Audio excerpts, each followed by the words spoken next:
Pour comprendre le fonctionnement, il convient tout d'abord de rappeler ce qu'est l'arbitrage international. L'arbitrage international est un mode de résolution des litiges qui est très utilisé dans le contentieux du commerce international. Il s'agit d'un mécanisme par lequel les parties confient à une ou plusieurs personnes privées la mission de trancher le litige international qui les oppose à la place des juridictions étatiques. Alors, concrètement, comment cela fonctionne-t-il? Le recours à l'arbitrage est généralement prévu par les parties dans un contrat. Et à cet égard, l'arbitrage donne une très grande flexibilité aux parties dans le choix des règles de procédure applicables. Cela explique que la procédure d'arbitrage puisse varier d'une affaire à l'autre. Néanmoins, on constate des ressemblances en pratique. Et généralement, la procédure d'arbitrage est déclenchée par une demande d'arbitrage qui est ensuite suivie par la constitution du tribunal arbitral. Par la suite, les parties vont pouvoir échanger des écritures et durant cet échange, il peut également être prévu une phase de production de documents.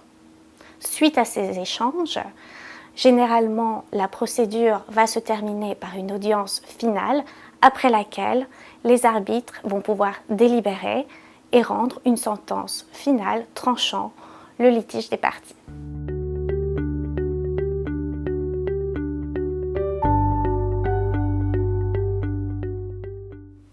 Dans une procédure d'arbitrage international, la protection de documents contenant des informations sensibles peut devenir une question particulièrement importante lors de la phase de production de documents.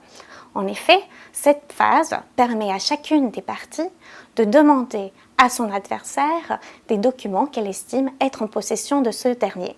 L'étendue de cette phase peut varier en fonction d'un grand nombre de facteurs, tels que les règles de procédure applicables, mais aussi la formation juridique des arbitres ou des parties. Les systèmes de common law sont par exemple plus habitués aux procédures de discovery qui peuvent permettre un échange massif de documents. Quoi qu'il en soit, et bien que l'objectif de cette phase soit de permettre aux parties d'avoir accès à plus de documents pour étayer leur argumentation, elle peut soulever des difficultés lorsque ces documents contiennent des informations commerciales confidentielles.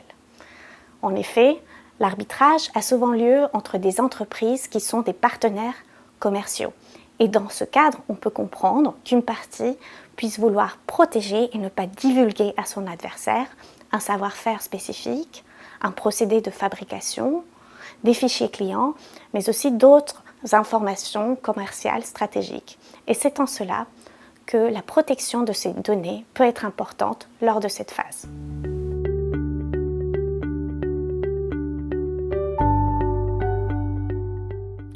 Le tribunal arbitral peut tout d'abord s'appuyer, ou du moins s'inspirer, des règles de la IBA sur l'administration de la preuve en arbitrage international.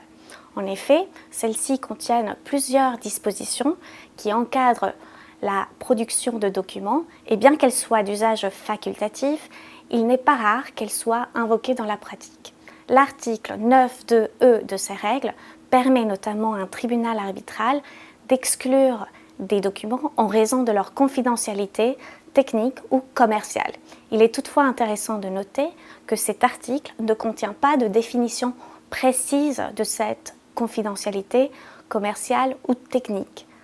Cela laisse aux arbitres une très grande liberté pour définir ce qui relève de cette confidentialité et cela peut aussi les amener à considérer des définitions issues de droits nationaux qui pourraient être applicables à l'arbitrage en question.